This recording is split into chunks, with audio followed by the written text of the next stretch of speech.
Welcome, Mebane community, to the Positively Mebane August update featuring Mayor Hooks and City Manager Chris Rollins and myself. How are you both doing today? Very well. Very good. Kelly, I would like to mention briefly that the start date of the 2023-24 school year has been pushed back from August 28th to September 5th for Alamance County schools in Mebane as they assess the mold situation in every school. So we just got this alert and we want to make sure that everyone knows this. I would not be complaining if I was any of those kids. An extra week of summer vacation sounds pretty nice. So today we want to go over the August City Council meeting, which was a little longer than our usual meetings. We had many residents show up for the public hearing portion, and we greatly appreciate everyone's input and invested interest in events and projects happening around our city. All opinions were considered by the City Council when voting on each docket item. Mayor Hooks started off the meeting recognizing Barbara Holleran, the Executive Director of the Downtown Mebane Development Corporation, for the Main Street designation and Mebane Main Street celebration that occurred on July 31st. The event was a smashing success and fun was had by all who attended as we celebrated our city becoming a Main Street America community. We had a few rezoning requests and annexation pleas, and one of them came from the Keystone Group, who sought to extend the corporate limits of roughly 23 acres near Mebane Town Center. Chris, can you provide some more context on this for citizens? Sure, Kelly. So by state law, most of the projects that happen and need water and sewer and approval in town also have to be part of the city limits. And the state law spells out the process for property coming into the city limits. So the Keystone Group is the townhouse and apartment project, basically located behind the Lowe's Food Shopping Center along South 5th Street all the way to the interstate. So they had a voluntary contiguous annexation request, roughly 23 acres. It's called the Mebane Town Center is that project. And the council voted 5-0 to adopt the ordinance to bring that property into the city limits. Then following that, we had probably one of our longest taking docket items, which was the rezoning of the Mebane Housing LLC and Evolve Mebane Oaks LLC from they are asking to rezone for a planned unit development featuring 95 single-family residences and 294 mixed-use apartments with roughly 13,000 square feet of commercial space. So yes, that project had a previous developer that was looking at getting it approved. Eventually, they sold the property to Evolve. Evolve is also part of the Mebane Housing LLC. That project went to planning board. Planning board had a split vote, but recommended denial. I think it was a 4-2 vote, is my memory. A lot of times on these projects, sort of part of the process is the public seeing it for the first time at a planning board meeting. And then between the planning board meeting and the city council, the developer has heard from residents about the project and comes back and makes changes to the project. Typically, they are changes that would lessen density, not increase the density. If it was an increased density, they'd have to go back to the planning board. But as part of this project, they changed from 320 original apartment homes to 294. All the buildings were 4-story, and they changed the building closest to Mebane Oaks to a 3-story building. They reduced the number of single-family homes by 1 to 95. On that first building along Mebane Oaks, they made the first floor retail. I think that was roughly around 13,000 square foot of retail. They reduced the overall number by 26 units by taking the top floor off and then taking the commercial space into consideration. There was a traffic calming device planned as that project goes into a long leaf that was presented. property owner then agreed to increase and build sort of a pocket park with a playground, pickleball courts, a pavilion, walking trails, cornhole, community garden. A proposed condition was removed via reducing the density, which increased the community recreation space, and the payment in lieu of option was used for some of the recreation space. In the end, the traffic calming became a non-issue because the street is not going to be extended into the Arbor Creek Manorfield subdivision behind it. They are also agreeing that the pocket park and the landscaping in the island and in the roundabout would all be maintained by the HOA. Mayor? The council did vote 4-1 to approve the project. And one of the things I would like to do is discuss the in-depth approval process that these developments go through before it reaches the planning board, including pre-submittal and the TRC meetings, along with the TRC process that includes the application of all city regulations and long-range plans. In these meetings, the developers present their plans to a group of assistant city manager, planning board director, our planning and zoning director, our DOT people, representatives are there, school board representatives are there in a lot of cases, our engineering company that we hire, and our public works, fire department. They're all there going over these plans with a fine-tooth comb, making sure they adhere to all our UDOs and all our regulations.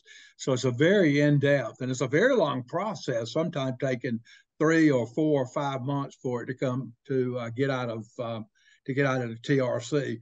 So these developments are well vetted, very vetted before it gets to the planning department, so planning board, so and then to the council. But just wanted a little insight of what these developers have to go through to get to the planning board.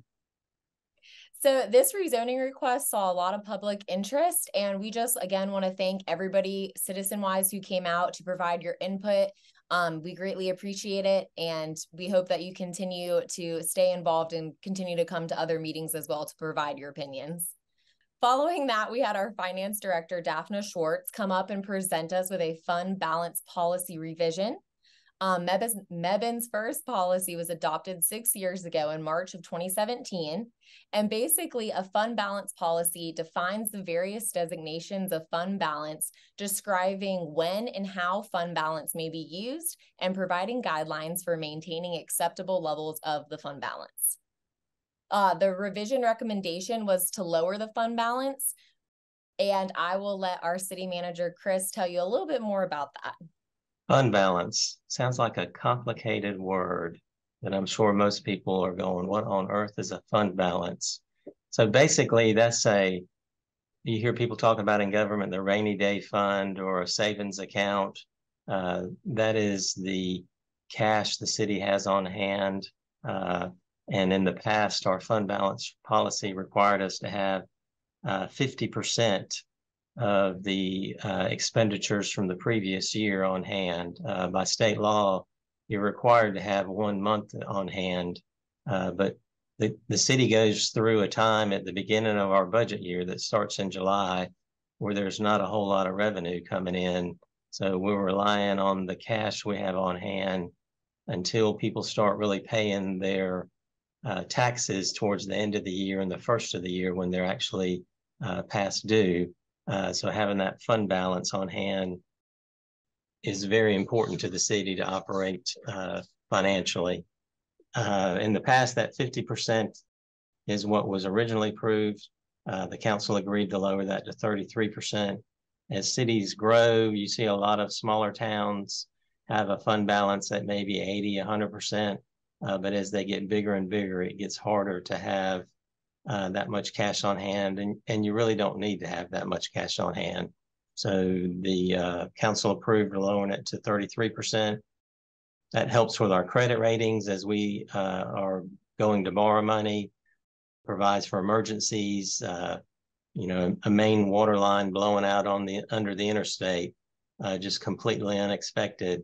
We've seen other towns suddenly have to spend $500,000 to $1 million to fix something like that, you had no clue that something was fixing to happen. The local government commission, which is part of the state treasurer office, regulates everything we do in our finance department, our audit, our rules and procedures for how we run the accounting system. And in the end, they recommend a fund balance policy. It's not required, but LGC would recommend it. The borrowing and rating agencies that we deal with also recommend a solid fund balance policy by the city. So it was time to update that and get it down to 33%.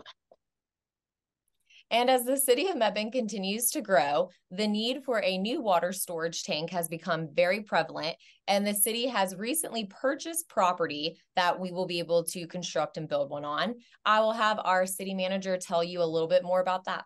Thank you, Kelly. So yes, Mebane's always had the original tank over on 11th Street. It's a 300,000 gallon a day tank, or 300,000 gallon tank. As our town spreads out, as we look at the fire flows that we could potentially have to provide, Mebane's been talking about a new water tank for many years. And it finally got to the point of us realizing it was time to start that process. We're planning a 1 million gallon tank that will be above the ground like the current tank over off of 3rd Street, sort of close to the Kidney Center and the North Carolina Industrial Center. That project is estimated to cost about $7 million. The city was awarded $2,652,990 in grant funding from a federal ED grant. We also received some money from our state legislators for that project to help in the purchase of the property. We will be bidding that project in the next 30 days. It's going to need about $4.3 million in financing, but it's a project that's needed as we continue to grow to provide the storage we need for everyday uses in town, and also for potential fires that could happen in town. It's going to be roughly 185 feet tall. So it's going to be a good looking tank. If you talk about water tanks that you probably see from the interstate, that'll have some Mebane logo on it. But that project is coming together now. Yeah, I'd just like to add, it is needed more now than we have had in the past. But Chris has covered all the needs for emergency and for fire protection, and I think this is a great time and a great location. It took a while to get where we were going to do it, so we're excited for the start of the project. And one of the last items we covered during the August City Council meeting was the new home program consortium. As the economy continues to skyrocket, this is probably more important now more than ever that we provide affordable housing opportunities. The consortium will include 5 counties. It will be Alamance, Caswell, Davidson, Randolph, and Rockingham. And what the consortium will do is provide the opportunity for federal block grant funding to be used toward the development of affordable housing opportunities in these counties. And this will become effective July 1st, 2024. Chris, can you please provide a little bit more depth about this and how this is such a great big deal for the city of Mebane? Yes, Kelly. So years ago, the feds used to send money down to the state, and the state would fund these kind of projects more in a local county level or urban area. Now they've moved to where they're trying to do large regional areas. So the home consortium is the largest federal block grant program for local and county governments. It's designed exclusively to help low-income households. A lot of the money will go to helping households that have a lower income get needed repairs. These programs have been going on in Alamance County for years, but now we'll be part of this larger group in this consortium throughout the Piedmont.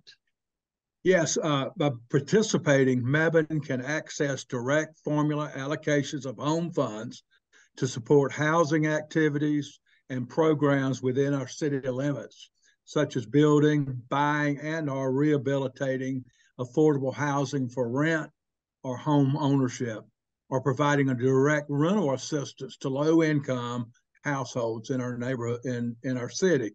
It is a very, very nice program for our citizens, and we're very excited that we are participating with the Piedmont Triad Regional Council for this program. And to end the August Positively Mebane update, we just want to go over a few housekeeping items, such as an update on the Clay Street and 4th Street infrastructure project. Chris, can you please let citizens know where we are at with that? So we're finally getting close to finishing the Clay Street and 4th Street project. As we've talked about in the past, this is one of the older streets in town and one of the older water and sewer systems in town.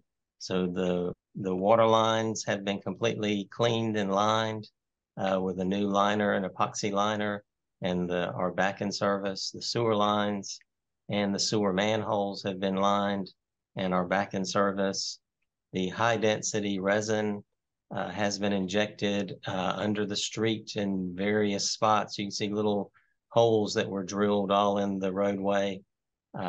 We are working with our consultant engineer to do another round of ground penetrating radar to make sure we hit all the spots that were sort of voids underneath the road that were causing the settlement problems that we were seeing. We have 1 or 2 water lines that are going to have some work done to them as part of the process. Evidently, the water line had a little bit of the epoxy that sort of filled the water line. So we'll have to work on a couple of the water lines going into the buildings to get the pressure back up. But in general, that project has gone very well. This is the first time Mebane has done a project like this in town. And so far, we've been very pleased with the work that's been done. It's about $1 million project, but compare that to completely shutting down Clay Street and 4th Street and relaying all the lines, many, many months of work that would have had to been done, and probably a double or triple price tag. So this has worked out really well for us. And I'd like to thank all the downtown businesses owners, the Downtown Mebane Development Corporation, for all their help and their partnership on this project. Through them, we made this a kind of a seamless thing, trying to keep downtown open so that they could continue to keep their businesses open. So it has really been a great